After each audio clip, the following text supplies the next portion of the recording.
Usa sa ginatiman karon sa ospital, si Ramil Cayuga, naka-oxygen pa kini og dili pa makaistorya. Si Richard Panay usab, gapilipit na sa kasakit sa iyang tiyan. Nobyembre 26 pa gidala sa ospital ang may 16 ka biktima human dili na makaya ang kasakit sa tiyan nga ilang natagamtaman dito pa lamang sa ilang lugar sa sitio Mangkat, Barangay Kinang, Malapatan, Sarangani Province. Gani bulan pa lamang sa Agosto, nagsugod na ang pagpanakit sa ilang tiyan, kundiin duha na kababae ang namatay. Sa among lugar, grabe nagsakit ang mga tao diha.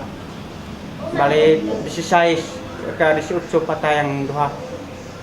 Dalaga o pulos mga dalaga ang patay.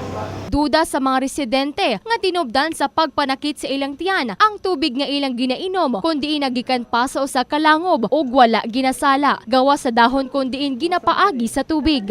Tubig do siguro. Kaya ang tubig namo doon ay nga langob dito. Dito sa sulod sa mga post kanang gamay. Ay ang kuan dito sa tubod niya wala na klaro kung doon ay salaan. Turos labing nga dahon sa mga kahoy.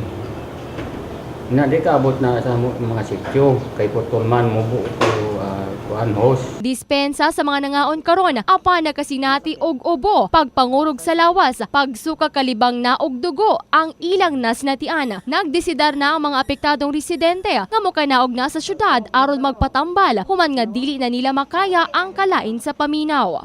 So na natian. Hindi ka ba kinsa naga may kuan na pero malibanga sila dugo.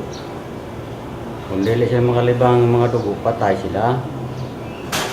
Tapos, ihi sila dugo. Dili siya kaya makaon. Kay yung sa liog, nay kuan, nay samad. Dili siya baba, nay samad. Kung na di siya makaon, di siya tubig. Kasi malusot dito sa ilalong sa iyang tiyan. Nang hinaot ang mga apektadong residente, nga tabangan sila sa local government unit sa Sarangani, ilabi na sa Baleronon sa ospital. Jessa Leduna, Brigada News.